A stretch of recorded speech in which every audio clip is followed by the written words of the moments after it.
Madame, Monsieur, bonjour. Merci de choisir Savane TV pour vous informer à la une de cette édition. À l'occasion de la Journée mondiale de l'enfance célébrée le 20 novembre de chaque année, les représentants des enfants des 13 régions du pays ont échangé avec le président Ibrahim Traoré sur leurs droits et formulé 3 principales attentes, à savoir la révision de l'âge du mariage des filles, la sensibilisation contre certaines pratiques néfastes telles que l'excision et la promotion de travaux d'intérêt général pour les enfants en conflit avec la loi. Vous entendrez Ebenezer Balbonnet, la représentante des enfants, au début de ce journal. Changement à la primature au Mali. Les Maliens du Burkina appellent à l'unité. Dans cette édition, vous entendrez le vice-président du Haut Conseil des Maliens du Burkina, Sidi Sidibé, qui parle au nom des Maliens du Burkina. Un entretien à suivre dans un instant. Je le disais en titre, les représentants des enfants du Burkina font le point avec le chef de l'État une année après les promesses à eux faites. Lors des échanges hier avec le président Ibrahim Traoré, les enfants ont relevé que leur immersion à l'Assemblée législative de transition a permis de recenser des acquis dans les domaines de l'éducation, de la santé et de l'action humanitaire. Ebenezer Balbonnet, représentant des enfants. Nous sommes une délégation des enfants du Burkina Faso et nous avons eu l'honneur d'être reçus en audience par le capitaine Ibrahim Traoré, président du Faso, chef de l'État. Nous sommes venus dans le cadre de la Journée mondiale de l'enfance pour partager avec lui le point de notre rencontre qui est une session plénière à l'Assemblée législative de la transition. Pour l'édition 2024 de la Journée mondiale de l'enfance, plus de 200 enfants du Burkina Faso ont siégé à l'hémicycle. Au cours de ce séjour, nous avons joué le rôle de députés pour interpeller le gouvernement sur la mise en œuvre des engagements pris par le président du Faso, le capitaine Ibrahim Traoré, avec les enfants au cours de l'édition passée, le 20 novembre 2023. Avec les différents membres du gouvernement, nous avons échangé à l'hémicycle sur des questions comme la construction de l'hôpital mère-enfant ou encore la question de la gratuité de l'école pour tous au Burkina Faso, l'adaptation des infrastructures aux besoins des enfants handicapés. Nous avons été très contents d'entendre les réponses des ministres. Nous étions très contents de savoir par exemple que le mariage est ramené à 18 ans. Au cours de l'audience, Son Excellence le Président du Faso a rassuré que des actions sont déjà mises en place et que d'autres seront bientôt mises en place. Cela nous montre que, Excellence Monsieur le Président du Faso, prend nos préoccupations à cœur et travaille pour améliorer nos conditions de vie. Au cours de l'audience, nous avons aussi exposé à Son Excellence d'autres doléances liées aux droits des enfants. Nous avons exposé au président du Faso nos inquiétudes sur les risques de résurgence de certaines pratiques comme l'excision et le mariage précoce. Nous, enfants du Burkina Faso, nous réitérons nos remerciements à Son Excellence Monsieur le Président du Faso et à tout son gouvernement pour tout ce qu'ils font pour nous et pour améliorer nos conditions de vie et d'études. Nous prions Dieu qu'il accompagne les autorités dans la lutte contre le terrorisme pour que la paix revienne dans notre pays, le Burkina Faso. De son côté, la Direction générale des impôts tient depuis hier matin sa 13e conférence annuelle. Pour ce conclave des agents des impôts, les réflexions sont axées sur la transformation numérique des processus fonciers. En d'autres termes, il s'agit de la digitalisation du foncier, une digitalisation qui vise la traçabilité des documents et de lutter contre la corruption. Le compte rendu de Fatih Sankara. À ce 13e rendez-vous annuel de l'administration fiscale, les réflexions sont orientées vers la digitalisation du foncier.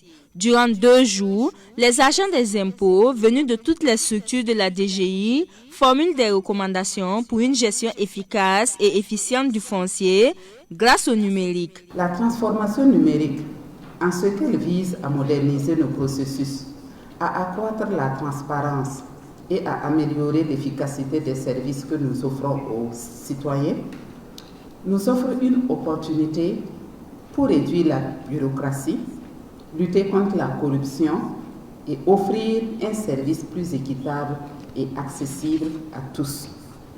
Toutefois, Cette transformation ne peut se produire sans un changement d'état d'esprit des parties prenantes, en particulier les acteurs en charge de la gestion foncière et les usagers de ce service public. En un mot, cette mutation ne peut s'opérer efficacement sans une bonne conduite du changement. En choisissant de se pencher spécifiquement sur la question de la conduite du changement, la Direction générale des impôts espère engager son personnel et ses partenaires institutionnels à surmonter les appréhensions, à vaincre les réticences et à saisir pleinement les opportunités qu'offre la digitalisation pour une gestion foncière modernisée, efficiente et durable.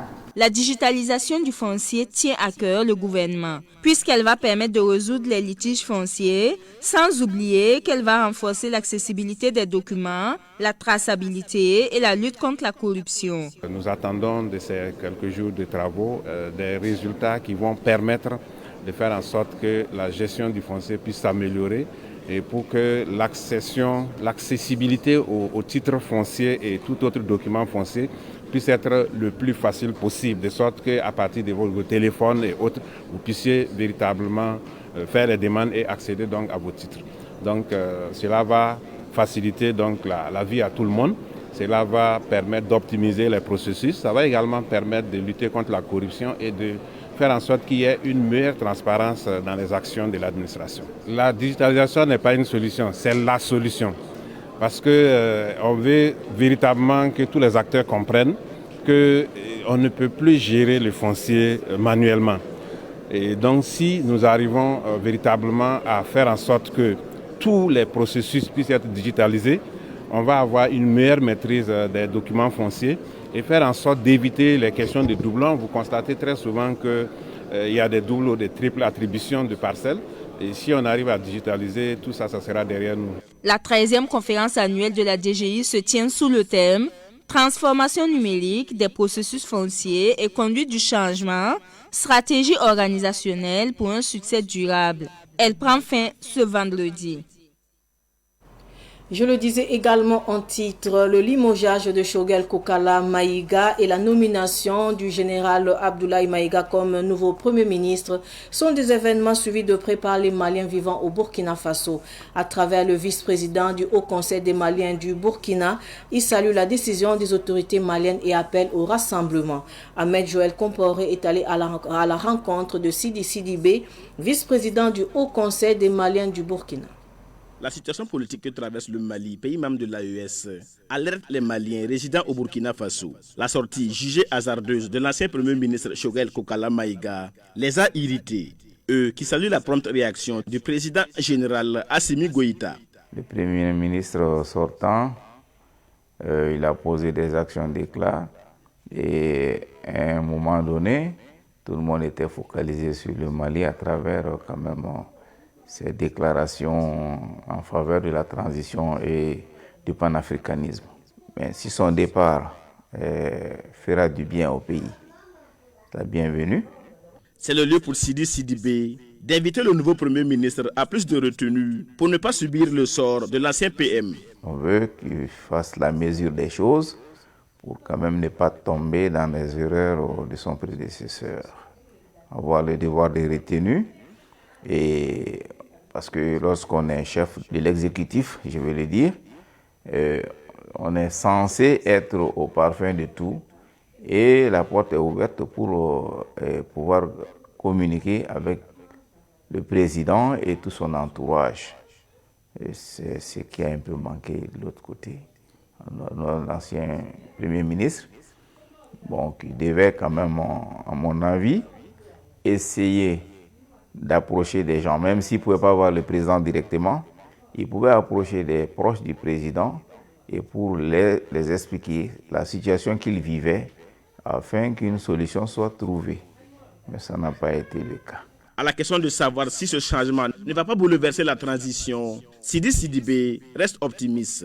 Vous savez, la célérité avec laquelle son remplacement a été fait, aussitôt déchu, aussitôt un nouveau Premier ministre nommé et aussitôt un nouveau gouvernement mis en place. Donc il n'y a pas eu de temps de flottement. Donc ça veut dire que et la dynamique est maintenue. Maintenant, il reste au nouveau Premier ministre de rassembler tous les ministres et pour qu'il y ait vraiment une action gouvernementale de fusion et chacun regarde dans la même direction et aboutir aux objectifs de la transition. Sidi Sidibé invite ses compatriotes maliens ainsi que les peuples de l'AES à plus de rassemblement pour accompagner les gouvernants. Mon message, c'est un message d'apaisement, un message de rassemblement et un message de cohésion. Parce que présentement, le Mali n'est plus seul dans sa lutte. Il y a le Burkina Faso et le Niger qui sont en train de l'épauler dans une lutte commune au sein de la Confédération des États de l'AES. Rien de durable ne peut se construire dans la division.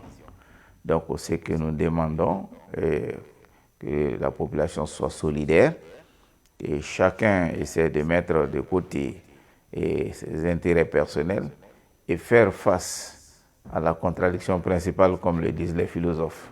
Parce que maintenant, le combat qui va, c'est le combat contre le terrorisme, le combat contre la pauvreté, et la cherté de la vie. Et donc, ça ne peut pas se faire dans la division. Choguel Kokala Maïga a été porté à la tête du gouvernement malien en 2021.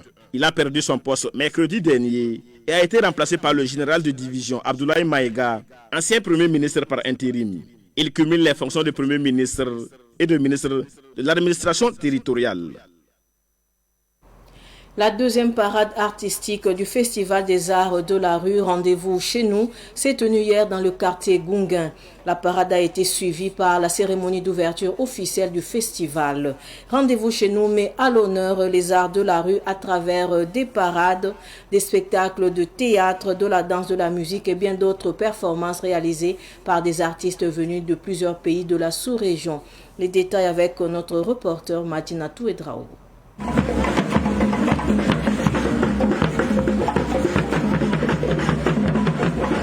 Débuté dans la cour du Gungnaba avec les élèves du lycée municipal de Vénégré, venus accompagner cette deuxième parade, l'événement a parcouru plus de 2 km. Marionnettes, spectacles de cirque et bien d'autres performances ont animé le quartier de Gungué qui vit l'ambiance du Festival des Arts de la Rue Rendez-vous chez nous pour sa 15e édition.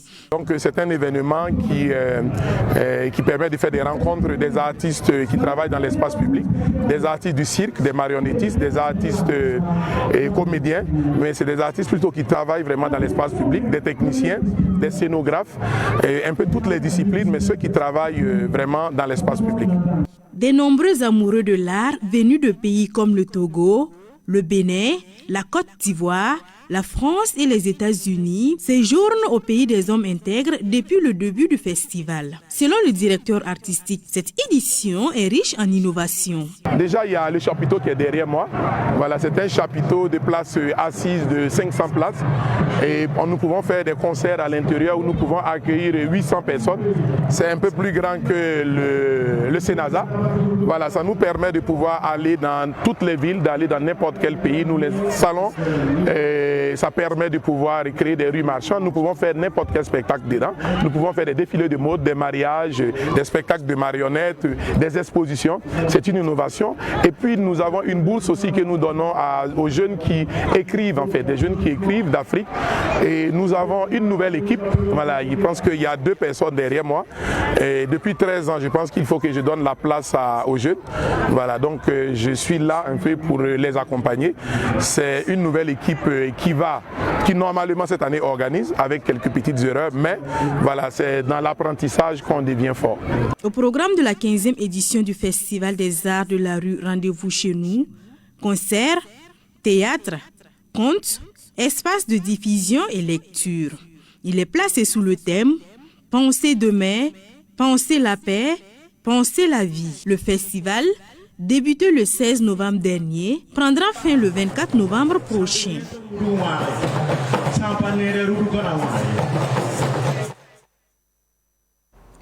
Information sportive avant de clore ce journal.